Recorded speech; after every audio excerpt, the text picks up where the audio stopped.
Welcome to Harder Than It Looks, Parking Uncovered, a podcast that illuminates real solutions to common problems within the parking industry. I'm your host, Brian Wolff, CEO of Parker Technology, and in each episode, I'll introduce you to real parking pros that will bring their own tips, tricks, and best practices to manage what we all know is harder than it looks, parking a car. On the show today is Jeff Pinyot, president of Eco Parking Technologies. Jeff is the president of Eco Parking Technologies, an IoT parking technology company. He is a highly published energy professional. Under his leadership, Eco has developed the world's first and only integrated and wireless parking guidance system called Falcon Vision. Jeff's a graduate of the University of Pittsburgh with a degree in civil engineering. He's a founding member of the Green Parking Council and a proud member of the Temecula think tank. Jeff resides in Indiana with his wife and 4 children and thinks it's really no big deal that the Steelers have won 6 Super Bowls. The question is how long, but we'll get to that. Jeff, welcome to Harder Than It Looks. Thank you, Brian. I appreciate being invited in. You know, we may have shared this before we got on the mic, but you are our very first guest in our first live studio. It's lovely. Yeah. It's just what I thought it would be. Perfect. This is super exciting. It's super exciting. I'm excited. I love it. The sign's awesome, man. The sign is awesome. The backlit, it's perfect. Yep. All right. So here's what we like to do. I like to hand you the mic, tell you to tell us your story. You know, in a nutshell, what is Jeff Pinyot's story? So go back, give us a little history, but sort of bring us up to modern times with how you got to where you are today. Yeah, that's great. I'll spare the conception story and I'll go straight into something farther out. But, okay, perfect. Growing up in a Irish, Catholic, and Italian family in Pittsburgh, I grew up on this top of this hill in the suburbs, but I could see the Pitt campus from my house. Okay. And my grandfather built on his first building he ever built when he came from Italy. He came from Pordenone, Italy. He built this building called the Cathedral of Learning on the Pitt campus. You probably have seen it back in the days at former Pitt games. I could see that from my house. So that was my goal, get to Pitt, get my degree, and go on out. So, normal childhood, got my degree. I have a twin brother, got his engineering degree. I have an older brother, got his engineering degree, all from Pitt. So construction was our world, and I just always liked the idea of selling instead of sitting behind a drawing board.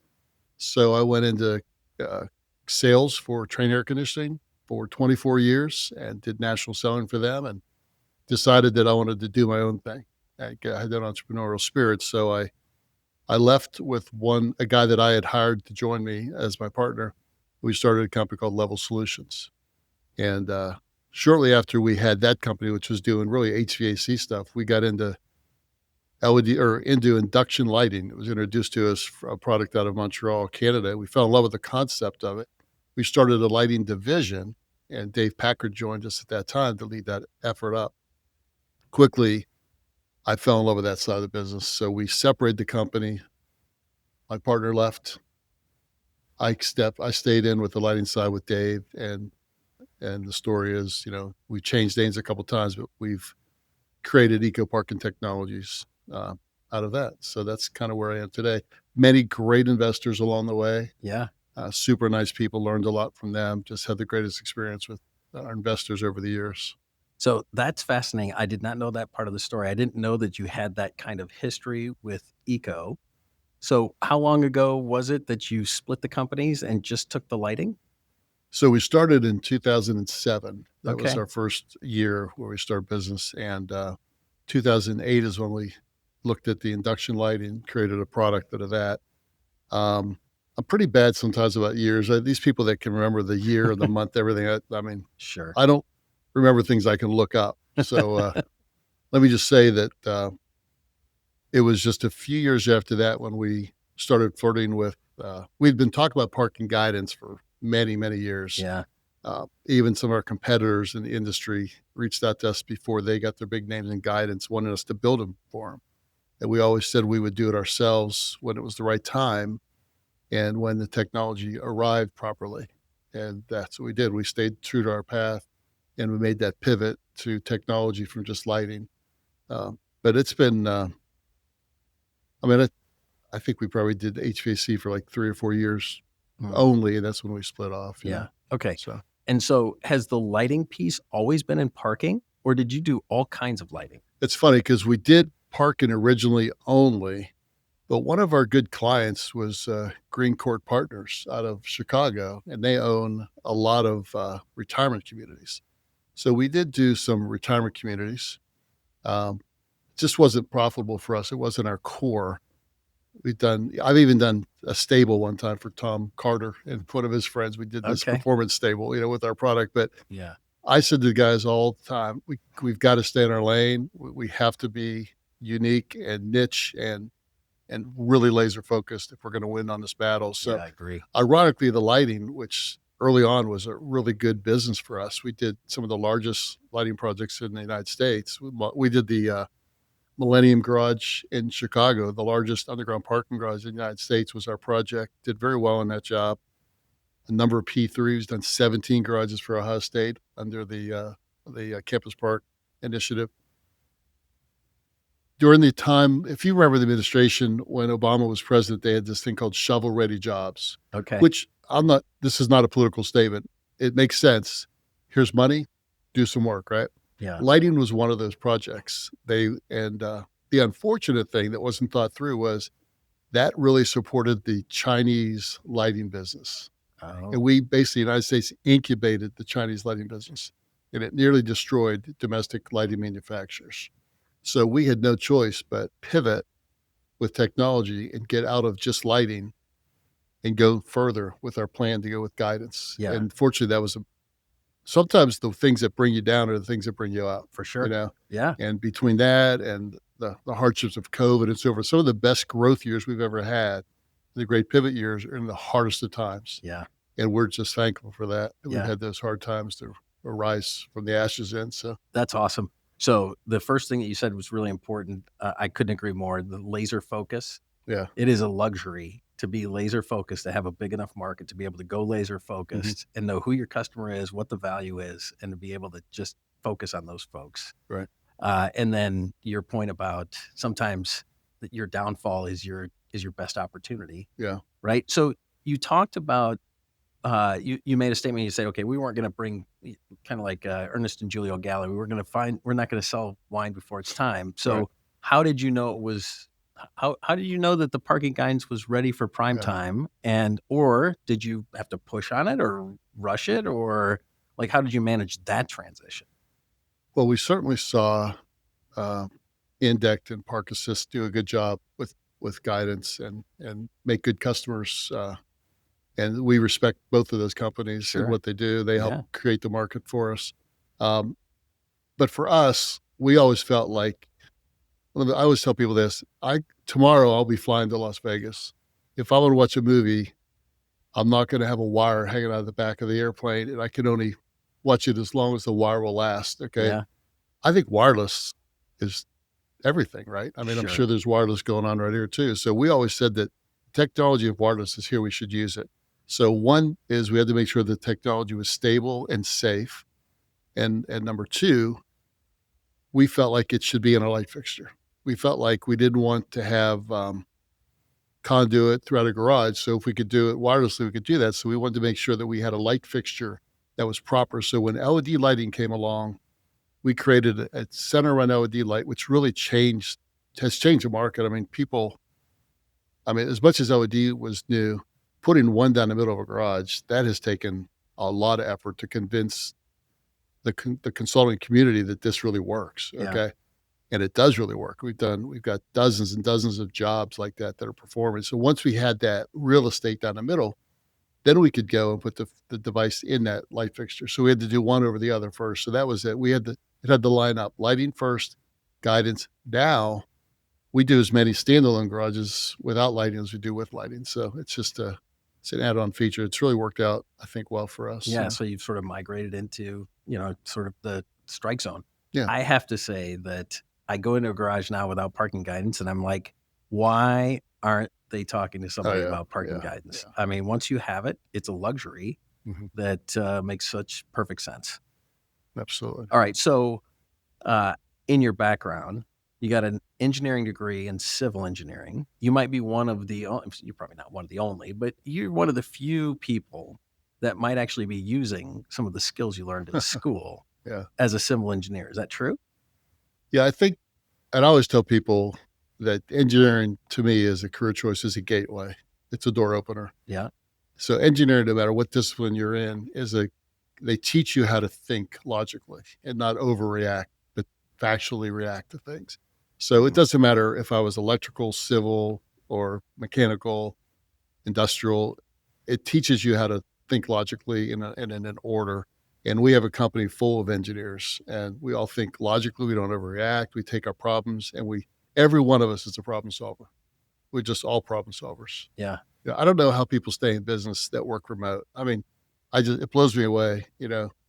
Google, I think now they're trying to get people back and others, but if you're not together, how are you going to fix problems? Yeah. You collaborate and you overhear the problem. Yes. It's not your problem, but you overhear it. And then you come in the room and you say, wait, I think I got an idea. Yeah. I think all of our stuff has come through collaboration in the same building. Yeah. That's another pearl. And in fact, I was just talking to another leader today, talking about the value of being in the office. Oh yeah. Can't imagine. There is value in remote, being able to focus. Yeah. Okay. But nothing beats being with each other around a water cooler or in an office, overhearing the conversation. Yeah. You're exactly Yeah. right. Yeah. Yeah. No, that's good. That's great. Okay. So, in your background, again, you mentioned the innovation of LED lights. I'm interested in hearing how innovative LED lights are. What don't I know about LED lights that are innovative, or is that old news? And am I just too far behind the light? No, I think people think it's a miracle, and it's just not a miracle. I mean, Okay. The thing about energy is that it takes a certain amount of energy to produce a certain amount of outcome. Yeah. And there's no magic in that. So the difference between LED lighting and every other light fixture that we grew up with, I'm going to take you back to the bedside lamp beside your bed. Like when you were a kid growing up and your light bulb burned out, you'd run and get a light bulb to put in there. What would be the wattage you would put in that lamp typically? 60. Yeah, 60, maybe 80, right? Yeah. Today, if I told someone that I put like two 60-watt light bulbs in a garage, in a section of garage, they'd think I was a nut because it's so much, right? Yeah. Well, we used to put about 225 watts twice in a garage across from each other. The whole reason we did was because the delivery of it was awful. I mean, you think about a lamp, the lighting only comes out that's efficient as the bottom part of that lamp, right? It comes out in all directions. Yeah. Completely wasted. You had to bounce the light to get it to where it performed. With LED, it's called efficacy, but 100% of the light energy can be used purposefully, right? Okay. And I can direct it where I want. Think of a laser. Why is a laser so bright? Because I can have 100% of its energy in one straight line. So think of our light as a bunch of lasers twisted and turned. We only light what we want to light. Yeah. Efficacy, 100%. Yeah. So for less than half or third or even less wattage, I can accomplish the same thing. It's not that LED is energy efficient. It's just delivery efficient. It doesn't take very much. Back to focus. Yeah. Okay. All right. So I can hear the wheels turning in your mind, and you talk about patents. So you've got several patents, including a soda can patent, which I do. we can talk about that in a second. So tell us about your patents. How many patents do you have, and what are they?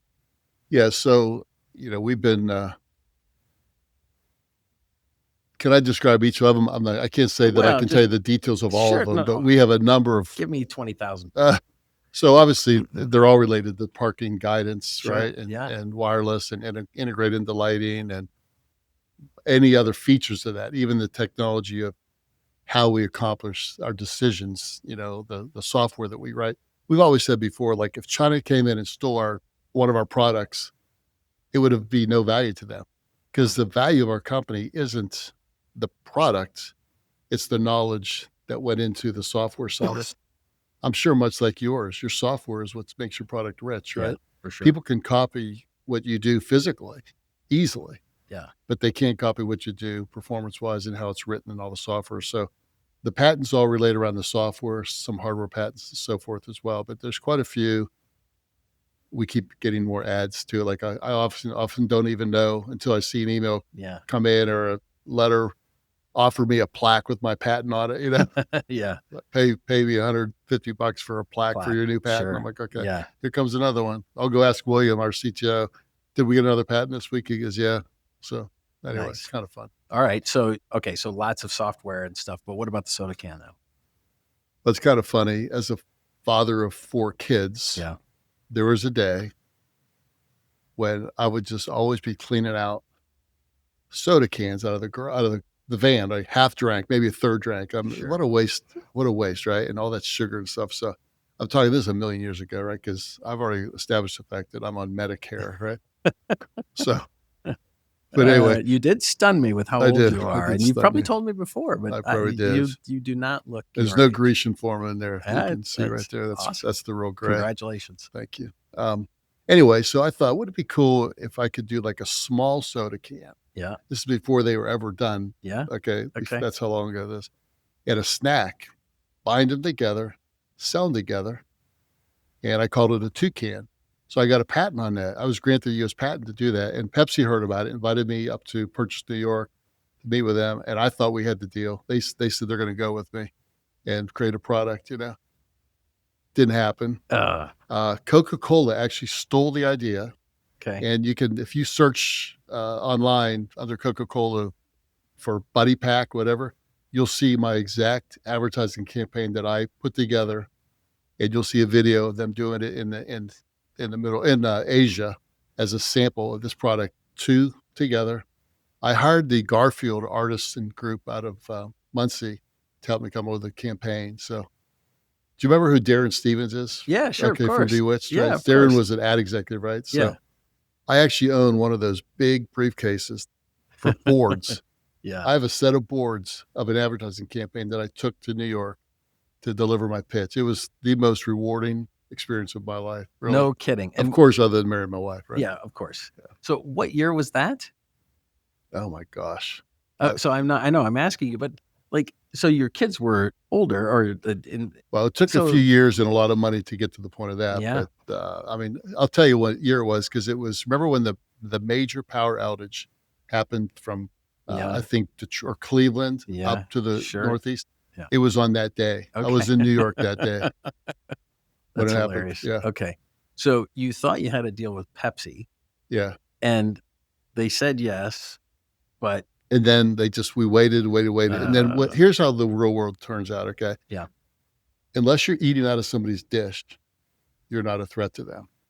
Yeah. So if my product has them consume less fluid and less snacks, why do they want it? Right. Yeah. So they thought it was a good idea and they were going to kill it. Right. So anyway, there it goes. I'm done. Other than stolen by Coca-Cola. Yeah. Other than stolen by so I'm going to go look at, what is it? Buddy Pack? Yeah. Okay. Yeah. You'll find it. All right. I'll go check it out.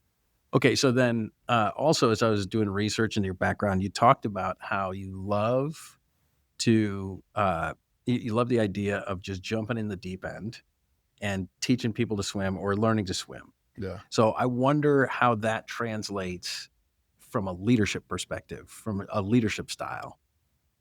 Like when you've got somebody who's trying to figure something out, are you spoon feeding them or are you just shoving them in the deep end? Well, that's a good question, because we have a brand new salesman that's just joined us a couple weeks ago, and it's hard sometimes to come up with a method of training someone, because I was any salesman until this time, right, for the company. Yeah. Travel over the country, and I'm all about that. Like I want to see what he does. I want to watch him and see how he does. Then we can fine tune it, So I know yesterday he made we had a call together, and I listened to him, and it was just fun to hear the things that this is an accomplished person. Okay. So this is not an unaccomplished person. Sure. It's just not in our industry. Yeah. So, I'm all about putting him in the meeting, but I'm not going to risk a big job over it. I can tell you that. But what I've always done, just that example, is oftentimes I've taken my kids to meetings. Okay. Which is the weirdest thing. Like when we closed the Fountainbleu Casino in Las Vegas, the biggest casino in Las Vegas right now, people are stunned at how it was done. Right. It's all about relationships to me and trust, And I remember that my wife said, "Hey, Jonathan's off school from Purdue, over this, you're going to Vegas. Why don't you take him with you?" I'm like, "Okay." So I called my client. I said, "Can I bring my son to our meeting?" So we go to this meeting, we hadn't sealed the deal yet. I think it blew him away that my son was there listening to me. Oh, My son's a great salesman, oh, not afraid of anything. Two of okay. my boys are not afraid of anything when it comes to Okay. calling people Yeah. because they saw their dad do it for years, Sure. So it's kind of fun to do that. But yeah, no, I remember my daughter teaches kids how to swim. And I remember how my kids learned to swim. Yeah. There's this German lady at Hillcrest Country Club, Okay. which I don't belong to, but I could swim there if we took lessons there. Okay. She would throw them in the water, and that's how she taught them to swim. It's sink or swim. They're still alive today. 4 out of 4. Yeah. Batting 1,000. Yeah. Good for you. Yeah. All right. So you skipped a beat when I asked about it, how it pervaded your leadership style, but I Yeah. wonder if you gave it a minute, if you gave it a deeper thought, I bet it does guide you around how your leadership style and how you expect people to figure it out. You also said earlier that all of your engineers are troubleshooters. So again, I'm sort of back to this, hey, just figure it out kind of mentality. Well, the way our company is done, right? So we have our CEO, Andy T, wonderful man. He's our major investor and CEO, hands-on at the office every day. Brilliant, just a brilliant guy. He directs the direction of the company, right? Sure. I lead the sales staff, which was me, right? Okay. So I lead myself. Yes. William Longardner is our chief technology officer. He leads all the designers. Yep. Dave Packard is our COO, who manages the team that builds in the back and so forth. So everybody kind of has their own people that they deal with. So I'm kind of like I'm the cheerleader. I'm the one that's out in the face. I build the reputation for the company. Yeah. I'm the face of the company, and often, many cases, people wouldn't know some of these guys. If they're they wouldn't know who they are. You are the face of Eco Parking Technologies. So my leadership is I allow other people to do what they do, but we all dream together. I will go to these meetings. They do invite me to the meetings just to get my opinion and direction on stuff too, and then we strategize. Like three of us are going tomorrow to a meeting in Vegas, and we strategize, and they'll let me lead the meeting, but I'm bringing my CEO and my CTO with me. But it's, I don't know, we're kind of let everybody do their thing, but there are groups of people that answer to each other. But I have the luxury of not having a lot of people to have to direct, You. Yeah, which other than can me, be a handful. I've heard. Yeah. I've been told. So. Okay. And so one of your creative outlets is writing. Yeah. So you've done a lot of writing. Tell us a little bit about your writing. Well, you know me, because it was a battle. Was it your article first or mine? And that John Van Horn would say, today it's Jeff's. Now yours always before me, because I'm not writing anymore. But I know for the marketing minute that I've written, many people still come up and ask me. I can't go to a trade show without people asking me about. I've actually had people want to get their picture with me. What? Yeah. Oh, that's never happened to me. No, I've had people come up to me at trade shows. So I've always wanted to meet you, wanted to get my picture with you and so forth. So, but great. I've written 150 marketing minutes over the years. Okay. My goal was to write 52.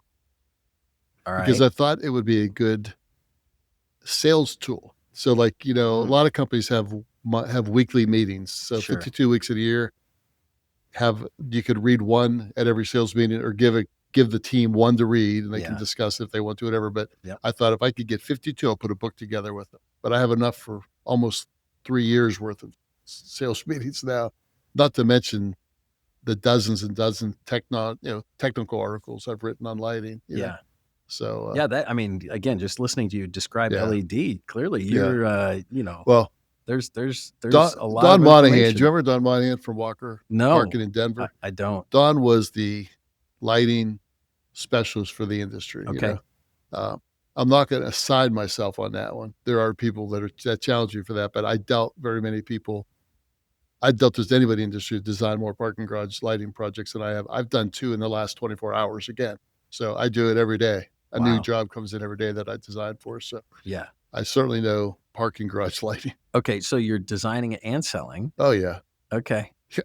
Well, this is the essence that is you, right? It's The a thrill to me. I engineer. love doing it. It's Yeah. like, it's my artwork, I mean, the only problem with like artwork is usually the artist, the value of their artwork is only realized after they die Yeah. or they cut their ear off. So I don't plan on cutting my ear off Yeah. or dying soon. Yeah. So I'm hoping that I'll be the first artist Who's recognized for their art, whose value gets created while they're still alive. Okay. So, all right. yeah, Keep doing that. Yeah. We consider patents are called art. Yeah, for sure. Right. The work of art. Yeah. So yeah.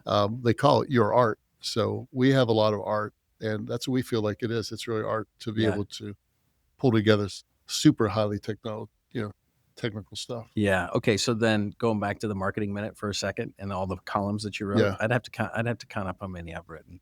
It's not as many as me. Oh no, it's not 150 for sure. Yeah. Any of those columns stick out to you? Like, is there anyone in particular that my first kiss. Oh, I wrote about my first kiss. Okay. So my grandfather came from Italy, right? Yeah. Pordenone, Italy. So his sister, Zia, who spoke not a lick of English, lived upstairs of a garage in Pittsburgh, in the Italian section of Pittsburgh. So we'd go over there, and I would love to see my grandfather and all, but Zia would always have a loaf of polenta for my dad. Okay. And Zia would always kiss you, right?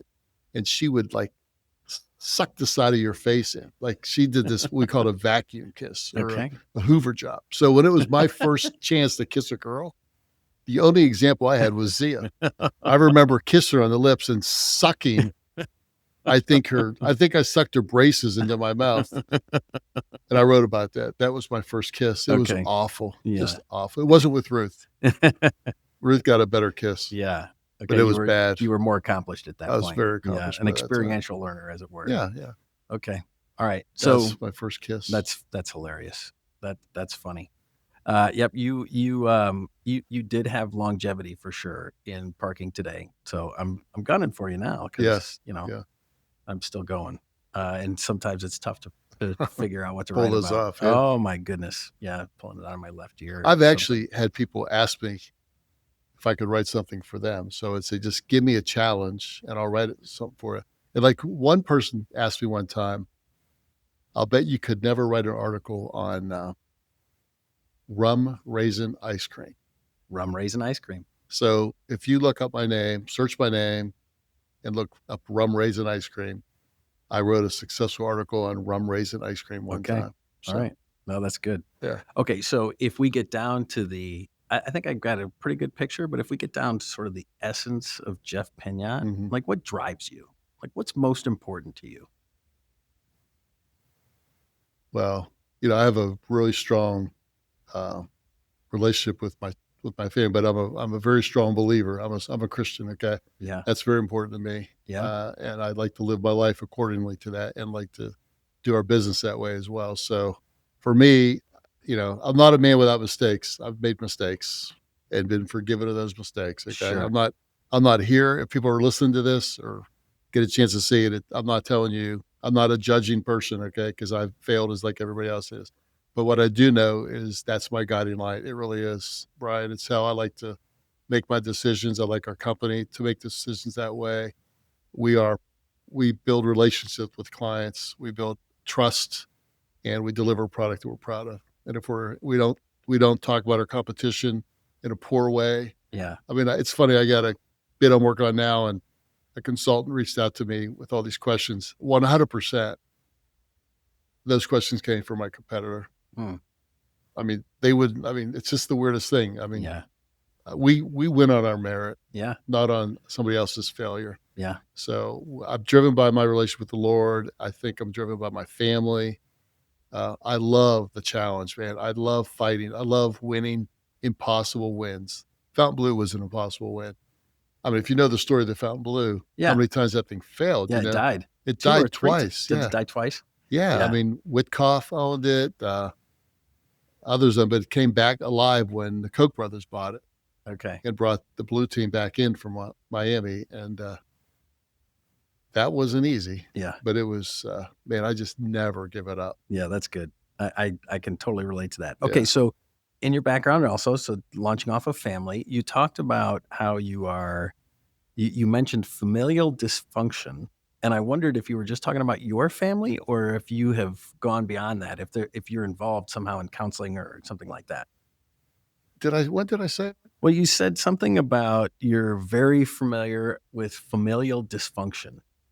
You're an expert in lights and something and familial dysfunction.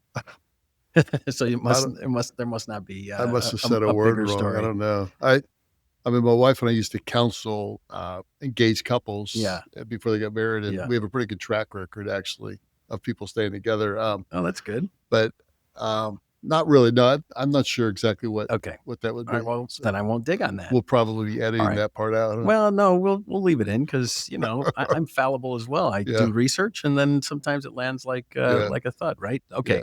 Here's something I know you're passionate about, and then we'll touch on this subject, and then we'll move on to the lightning round, right? So the Pittsburgh Steelers. Yeah. So you grew up in a time. So you're our ages. You're a little bit older than me, but you grew up when Pittsburgh was winning. Chuck Noll, Terry Bradshaw, right? Yeah. Those days. Yeah. So obviously you've probably got stories about Pittsburgh. Oh, yeah. And I mean, obviously you grew up there, so that's why you're such a huge fan. Well, we had, my dad had season tickets for the Steelers when they were $3.15. We sat behind Jarello's Gorilla, a guy dressed in a gorilla outfit for Roy Jarello, the kicker, right? We were 0 in the world when we started, right? So, Bradshaw was there. And that famous immaculate reception was not on TV in Pittsburgh. Oh. The game wasn't even sold out. That's how bad they were. Oh. So what kicked off the Steelers dynasty was something that we never saw other than in the replays where the rest of the world saw it, so it's kind of fun. But so the Steelers were awesome. My dad grew up with Dan Rooney. They were friends. So my dad would he'd be invited one game a season to sit in the owner's box with him. No kidding. And actually, I meant Art Rooney, not Dan Rooney. Yeah, Art Rooney. And his dad. But I didn't know the Rooneys, but I don't know.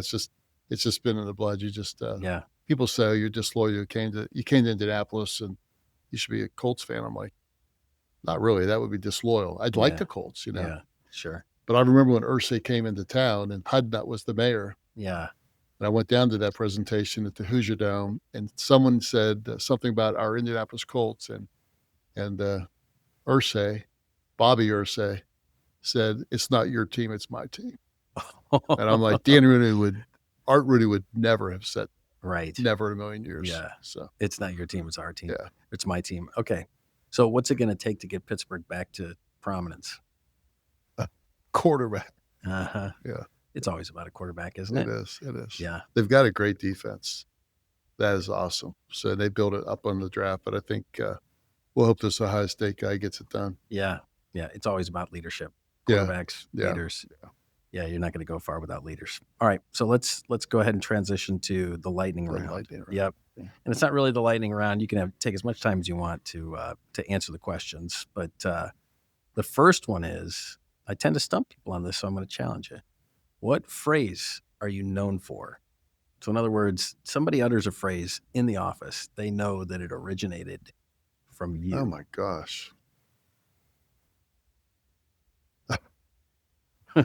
Maybe God's got it or something like that. God's got it. Yeah. Okay. Probably God's got it. I mean, that's just the paraphrase of what I might say. But I mean, I just don't worry about things. Yeah. Okay. God's got it. God's got it. All right. That's a good one. All right. What's the hardest thing you've ever done in your life? Not work, not parking, but life. We'll get to parking in a minute. Oh, this might be it. Okay. I mean, it's from a business standpoint, I'm not a businessman by nature. I'm an inventor and a creative thinker and somewhat of an artist. I like to do artwork and stuff too, but having your own business and being able to wake up every day and leading by being positive for the results has been a big challenge for me. It's a huge growth opportunity. Yeah. But it's really one of the hardest things. I mean, I've got a great wife. She's been wonderful. So that family part of it, she's done a good job with the family and all whenever I was taken over by my business, you know? Heather and Jan. Yeah. So, but I think that's been one of the hardest things in the world is starting this business and still being around. I mean, we survived, Yes. the economic collapse of 2008. Yes. We survived COVID, Yes. and both times pivoted to something greater. Yeah, that's great. Congratulations. That is hard, by the way. So you can say that. That's a good answer. All right. So what's the hardest part of your parking job today? Um, I think other than the tariffs, Yeah. yeah, Oh, that's no, interesting. yeah, I mean, the tariffs are impacting everybody, but really it's being in 10 places at one time. I mean, I travel almost every week somewhere. Yeah. It's great for Ruth because she gets my companion pass, and if I go somewhere fun, she'll go along with me, which Sure. is nice because I think sometimes the company doesn't realize how important a wife is. Yeah. If she's on your side, Yep.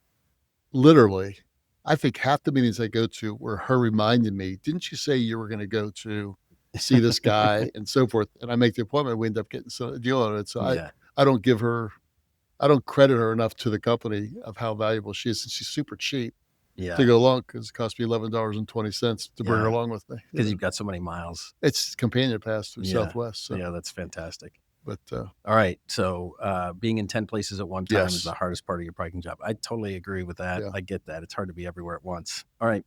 If you could wave your magic wand and fix one thing in parking, what would you fix? I would get rid of all my competitors. Well, you can't do that. Oh, not you said it's a magic wand. It is a magic wand, but you can't get Okay, rid of I just want okay, remember the movie?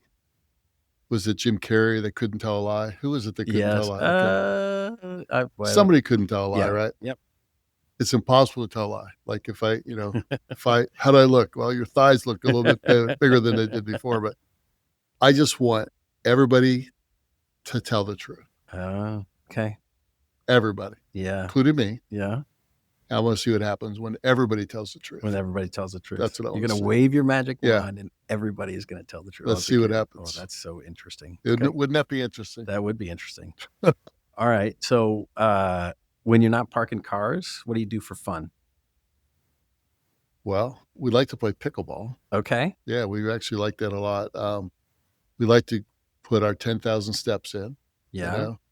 I've got, we're an empty nester family, but the house is never empty. There's either my daughter's dog there or my daughter or one of my boys Yeah. or whatever. So we do like to do some travel and like to take cruises. We went on a lovely cruise to the Netherlands last year. Nice. My wife is Dutch, and so that was really fun to do that. But when we do travel on business, I try to add on a couple extra days over the weekend, which we can go somewhere if we're in a nice area. So we do like to do that. Definitely get out and take walks and stuff like that. But, Yeah. 10,000 steps. not Are you a sedentary. hiker or are you just walking on? I've never run. I used to run track and cross country in high school, so I Sure. quit after that. Yeah. I'm a walker. I You're a love to walker. hike. We do like to hike in Yeah. woods and stuff like that. So Yeah. we like this last year we've been to Zion, Yeah. Grand Canyon. We didn't hike Grand Canyon, but we got there. It was cold. There was winter there. We also went to Joshua Tree a few weeks ago Yeah. and hiked there. So we do like to Nice. hike. Yeah. Okay. All right. Last lightning round question is, what are you most proud of? I'm proud of my family. Sure. Yeah. I mean, Okay. when people, you mean, is that too Well, no. stupid So or not? normally I preface it by saying Other most than people, family. most people will say they're proud of their Yeah. family. You certainly can be the most proud Yeah. of your family. Yeah. So next on the list, what are you most proud of? Dude, there's nothing like inventing a product Mm, and seeing Google use you. yeah. I mean, they've used other people that we compete with. Okay. Yeah. They even had their own parking count system called, what the heck did they call that? It was, I don't know. I can't remember what it was called, but they had a division for parking. I don't know if you know that. People don't know that, No. that Google did. They got rid of it all after they met us. Wow. And we are their national parking person. Oh my gosh, what are they? The second largest company in the United States? Maybe, I don't Something. know. Yeah, for sure. Yeah. Yeah. Certainly top 5. Nothing like this. One of the highest tech companies in the world picking your technology out of Indiana of all places. Yeah. I mean, hey, we realize that Indiana is for parking. Yeah. grows out of, right? I mean, here we are. yeah, Right? super tech companies Yeah. out of Indiana. I couldn't agree more. Yeah. So All right. that's what I'm proud of. Okay. So last question for you. Is there anything that I didn't ask you that I should have? That you're disappointed I didn't ask and you want to get out there into the podcast ether about Jeff Pinyot? No, I mean, people don't understand me sometimes, right? Because I'm a Pittsburgh guy by the core, right? There's a lot of pride in that city, Sure. obviously from sports related, and also we are a city that is literally the skeleton of the United States, right? I mean, the steel industry is the skeleton of all the buildings. For sure. There's a lot of pride in that city. It's impossible not to grow up with pride. So Yeah. sometimes people think I'm arrogant. It's not. I'm prideful about that, Yep. but I just don't want people to think that Pinyot's some cocky guy. It's not because of unbridled success. I mean, that's not, I'm not the wealthiest person that you've ever interviewed. I can assure you that. Yeah. But I'm a big risk taker. Yeah. You know what the number one thing that an entrepreneur says to his wife? What's the number one thing? Honey, I'm going back into the 401k again. The number one thing. Yeah. Or I'm borrowing on a house again. Yeah. So I want people to know in the world that the entrepreneurial spirit is very costly. Yeah. It costs relationships. It costs security, but the rewards are unbelievable. Yeah. And you don't have to lose those things. Yeah. Because the man who dies with the most money is not the winner. Yeah. It's not the winner. Yeah. So I may not be the winner when it comes to that, but I will be the winner in creating a great family and a great product that we can be proud of and great people like yourself that we deal with. Yeah. Oh, congratulations for that. Yeah. I'm glad we got that little tidbit in because I think I agree with you 100%. Yeah. You got to find a way to do it all. And Yeah. sometimes you have to sacrifice, right? There's sacrificing Right. certain things, but don't sacrifice. And I do want to shout out because if I didn't enough, I didn't create this company. We created the company. Yeah. I have brilliant people that work with me that Yeah. are just as important. I'm probably the most handsome guy in the company. It's probably why they put me out there. By far. I mean, Yeah. that's why they have me out front, right? Yeah. But it's a team that did it. Yeah. And from Andy to Dave to William and all Yeah. the other fellows there. Yep. Just an amazing group of people. Well, and they've been with you a long time, so that says a Long lot time, too. yeah. They're That's great. great. Okay. So if somebody's looking for Jeff Pinyot or Eco Parking Technologies, how would they find you? Well, go to ecoparkingtech.com. Okay. Hit the little video that says meet the team. And you'll learn real quickly about us. Okay. And we'd love to bid on your work. Okay. That's great. Jeff, thank you. Yeah, thank you thanks, for Brian. coming downtown to do this live. And thanks for your time. I appreciate Yeah, I it. appreciate it. Thanks for having Yeah, me. it was great. It was a Thank great you. show. All right. That's a wrap. That's a wrap on this episode of Harder Than It Looks, Parking Uncovered, presented by Parker Technology. Please leave us a review if you liked what you heard.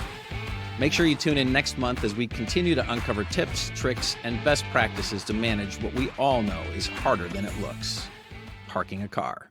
Bye for now.